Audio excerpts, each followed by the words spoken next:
अस्सलाम वालेकुम नाज़रीन, डॉक्टर दानिश रियल फोकस के साथ हाजिर है। चंद अहम बातें हैं जो आपके गोशगुजार करनी हैं और बड़ी अहम बातें। अभी आपको पता है कि शहबाज शरीफ समेत अहम तरीन काबीना इस वक्त लंदन में है और मियाँ नवाज़ शरीफ साहब से डांट पड़ रही है।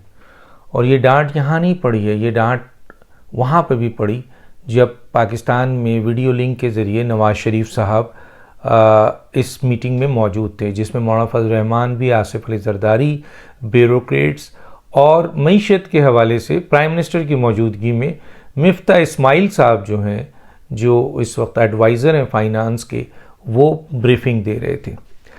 जब मिफ्ता इस्माइल साहब ने ब्रीफिंग दे दी तो उसके बाद वहाँ पर दो शख्सियात ने मिफ्ता इस्माइल की इस ब्रीफिंग को उठाकर कचरे के डिब्बे में फेंक दिया। उनमें एक मियाँ नवाज़ शरीफ और एक मौलाना फजल रहमान, एंड देन उसके बाद तीसरी शख्सियत जो है आसिफ अली जरदारी। और वहाँ जो पॉइंट ऑफ व्यू ये था कि अगर यही काम करना है, IMF की डिक्टेशन पे चलना है और अगर IMF की बात माननी है और ये जो ब्यूरोक्रेसी है, अगर हम इन्हीं की बात पे और मिफ्ता इस्माइल की ये जो उन्होंने ब्रीफिंग दी है इसके ऊपर चलें, तो फिर जो हशर इमरान खान का किया गया है वही हशर हमारा आप करने जा रहे हैं। तो मौलाना फजल रहमान साहब ने वाज़े तौर पे बताया कि मैं इस ब्रीफिंग को रिजेक्ट करता हूं, क्योंकि इस ब्रीफिंग में वही ज़बान बोली जा रही है जो इमरान को तबाही के दाहने तक पहुंचाया गया, अब शहबाज शरीफ और इस इत्तेहादी हुकूमत को पहुंचाया जा रहा है। क्या आप लोगों के पास कोई ऑल्टरनेट ऑप्शन नहीं है? क्या आवाम को रिलीफ देने के लिए, जो गरीब आवाम है, जो ऑलरेडी पिस चुकी है, मर चुकी है, उसको मज़ीद आप पीसना चाहते हैं? क्योंकि किसी ने, एक शख्स ने वहाँ पर यह बात कही कि हमें आवाम को बचाना है या मुल्क को बचाना है। तो हमें अगर मुल्क को बचाना है तो फिर हमें IMF की बात माननी पड़ेगी। तो वहाँ पर बैठे हुए बहुत सारे लोग तो खामोश रहे, लेकिन तीन हजरात ने, ख़ास तौर पे मियाँ नवाज़ शरीफ और मौलाना फजल रहमान, स्टार्ट मौलाना फजल रहमान ने लिया था और इख्तिताम जो है फिर आसिफ अली जरदारी साहब ने किया। बहुत अंदर की इत्तलात के मुताबिक मियाँ नवाज़ शरीफ साहब इतने आग भगोला हुए कि उन्होंने इन पूरी के पूरे लोगों को लंदन बुला लिया और साफ तौर पे उन्होंने एक बात वहाँ पे कही है कि मैं कोई ऐसी पॉलिसी नहीं देखना चाहता हूँ। और मौलाना फजल रहमान साहब बिल्कुल सही कह रहे हैं कि अगर हमने उसी IMF की डिक्टेशन पे चलना है तो फिर हमारा असर भी आप लोग वही करने जा रहे हैं जो कि पिछली हुकूमत का हुआ है। तो ऐसा कोई सिलसिला नहीं होगा। आज मेरे इंटरव्यू में मौलाना फजल रहमान साहब ने भी इन बातों की वजाहत की, तस्दीक की कि IMF के साथ जो मुआहदा हुआ था वो एक सिलेक्टेड हुकूमत का था और हम एक इलेक्टेड हुकूमत है, तो हमें एक नए मुआहदे की ज़रूरत है। यही बात मौलाना फजल रहमान ने कही, यही बात आपके मियाँ नवाज़ शरीफ साहब ने कही। नाज़रीन, आपको याद होगा कि मैंने कहा था कि शहबाज शरीफ ने अपने कैबिनेट में बहुत अहम अच्छे लोगों को शामिल किया है जिनका बड़ा एक्सपीरियंस है और जिन्होंने बड़ा काम किया हुआ है, लेकिन चंद ऐसे लोग हैं जो शहबाज शरीफ साहब की और इस मौजूदा हुकूमत को की पूरी कारकर्दगी पे पानी फेर सकता है। और उसमें मैंने बाज़ाब्ता तौर पे नाम लिया मिफ्ता इस्माइल साहब को, और मैंने ये बताया था कि मिफ्ता इस्माइल साहब बेसिकली IMF को रिप्रेजेंट करते हैं, IMF से उनके ताल्लुकात हैं। एक तरीके से समझ लीजिए कि वो IMF के ही रिप्रेजेंटेटिव हैं और उनको शहबाज शरीफ ने जो है वो फाइनेंस का मिनिस्टर है।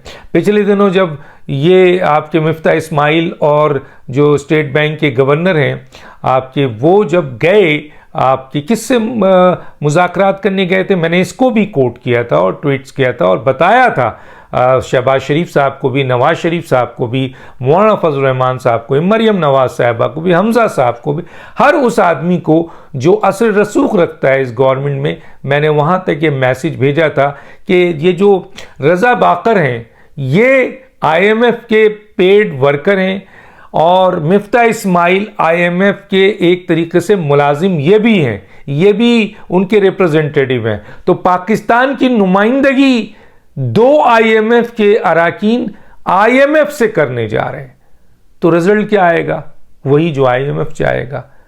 जो चाहेगा वो होगा, क्योंकि चार IMF के 2 अरकान और पाकिस्तान के जो 2 रिप्रेजेंटेटिव हैं, रज़ा बाकर और मिफ्ता इस्माइल, वो भी IMF के। तो वही हुआ जो मैंने निशानदेही की थी कि ये बहुत ख़तरनाक काम हो रहा है कि मिफ्ता इस्माइल साहब को ये ओहदा दिया गया है। इमरान खान की हुकूमत में IMF के मुलाजिम को स्टेट बैंक का वो रखा गया, और जो वज़ीर ख़जाना आए पहले वाले, क्योंकि बाद के वज़ीर ख़जाना ने तो वाज़ेह तौर पे बता दिया तरीन साहब ने कि इमरान खान की मईशत में तो कोई पॉलिसी नहीं थी, तो वो जो पहले थे वो सब IMF के रिप्रेजेंटेटिव थे। ये भी रज़ा बाकर तो चले गए अब, लेकिन रज़ा बाकर थे मौजूद और मिफ्ता इस्माइल, तो ये बड़ा एक वो था। और इसहाक डार साहब, मैं समझता हूँ कि इमरान खान साहब को उन्होंने फाइनेंस के हवाले से वहाँ बहुत कुछ बताया होगा, और उनका मैं एक स्टेटमेंट सुन रहा था जो इसहाक डार साहब ने सहाफ़ियों के सवालात पे दिए थे। एक्सलेंट बात की उन्होंने, बेहतरीन बात की उन्होंने, और उन्होंने ये बताया कि अगर हम गरीब लोगों को रिलीफ नहीं दे सके, अगर हम आम पाकिस्तानियों को रिलीफ नहीं दे सके, तो फिर फ़ायदा क्या है फिर हमारे आने का, फिर हमारा हशर भी वही होगा जो दूसरों का हशर हुआ है। तो ये तो मुमकिनात में से नहीं है। यकीनन मियां नवाज शरीफ साहब बिल्कुल इस बात की इजाज़त नहीं देंगे। हमें ऐसी पॉलिसी इख्तियार करनी है, ऐसी प्लानिंग इख्तियार करनी है। बल्कि एक न्यू कॉन्ट्रैक्ट की उन्होंने भी बात की, जो मौलाना फजल रहमान ने बात की, जो नवाज शरीफ ने बात की, वही बात आपके इसहाक डार साहब ने भी कि हमें एक न्यू कॉन्ट्रैक्ट करना पड़ेगा IMF से। और जिस तरीके से इस मौजूदा हुकूमत के ऊपर एतमाद हुआ, जिसकी वजह से डॉलर्स गिरा, स्टॉक एक्सचेंज ऊपर हुआ, उसी तरीके से हमें अपनी ये जो मौशी पॉलिसी है वो एक नए अंदाज से लानी पड़ेगी। तो चुनांते मिफ्ता इस्माइल की उस वक्त क्लास हुई वहाँ पर, और भरे प्राइम मिनिस्टर और कैबिनेट के दूसरे अरकान भी थे, दूसरे सियासी लीडर भी थे, ब्यूरोक्रेट्स भी थे, और इनकी ब्रीफिंग को मैं आपको बता रहा हूँ, अंदर की बात उठा के मियाँ नवाज शरीफ ने और मौलाना फजल रहमान ने और आसिफ जरदारी ने दरिया बुर्द कर दिया। इसीलिए जनाब शहबाज शरीफ साहब को और इन सब को लंदन बुलाया गया है। और वहाँ पे भी जो अहम मसला, कोई इलेक्शन का मसला नहीं है कि इलेक्शन जल्दी करा दिया जाए, फला है और ये है, नहीं। अहम मसला जो वहाँ है कि पाकिस्तान की जो मौशी पॉलिसी है, जो इस वक्त पाकिस्तान मौशी बहरान से गुजर रहा है, IMF के साथ जो इस वक्त हमारे मामलात हैं, और जिस तरीके से कानून साजी करके स्टेट बैंक को पाकिस्तान को दे दिया गया है, और जिस तरीके मईशत को IMF के हवाले कर दिया गया है, अब हमें एक नई कॉन्ट्रैक्ट साइन करके IMF से वो मुआहदा करना है जिसमें पाकिस्तान की मईशत को डगर में भी डाला जाए और आम आदमी को रिलीफ दिया जाए।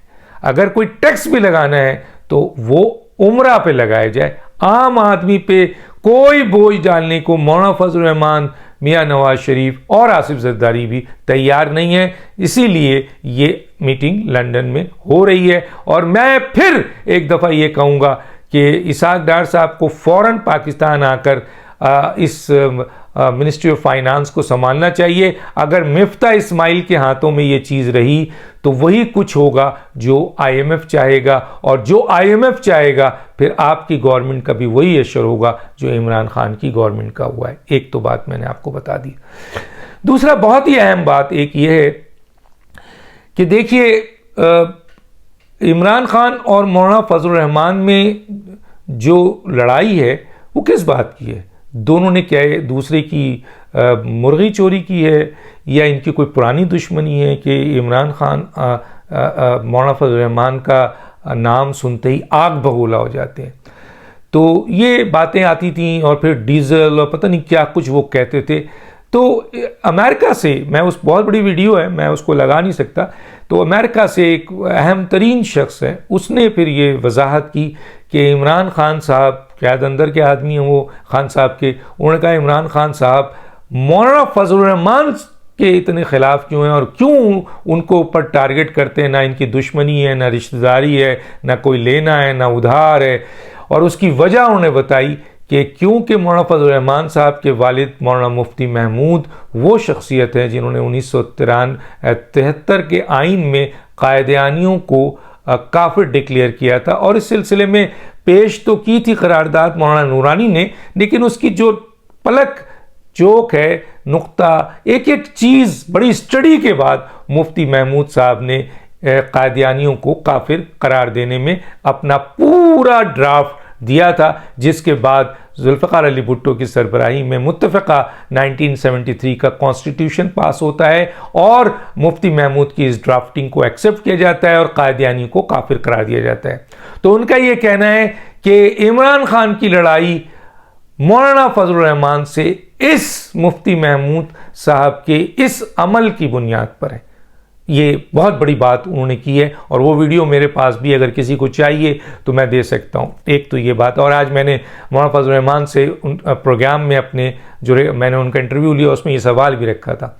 दूसरी इंपॉर्टेंट बात बता दूं मौलाना फजलुर रहमान साहब की कि मौलाना फजलुर रहमान साहब को इस रिजिम को जो चल रही थी इमरान खान की, उसको कायम रखने के लिए काफ़ी बड़ी ऑफ़र हुई थी। उनको चेयरमैन सेनेट की ऑफ़र हुई थी और उसके सिलसिले में अहम तरीन 2 ऑफिसर्स जो हैं वो मौलाना फजलुर रहमान से मुलाकात करते हैं। मौलाना फजलुर रहमान ने उनसे मुलाकात करने से इनकार कर दिया था, लेकिन फिर उनको किसी और ज़राए से 2 अहम तरीन अफसर ने मौलाना फजलुर रहमान साहब से मुलाकात की और उनको मौजूदा हुकूमत यानी इमरान खान की हुकूमत की तरफ से ये ऑफ़र दी कि आप इस सिस्टम के अंदर आप रहिए और इसके एवज़ आप सेनेट में चेयरमैनशिप लीजिए और दूसरे मेंबर्स लीजिए और बलूचिस्तान और केपीके में भी बहुत कुछ मिल सकता है। लेकिन मौलाना फजलुर रहमान साहब अगर ये मान जाते तो आज ये हालात ना होता।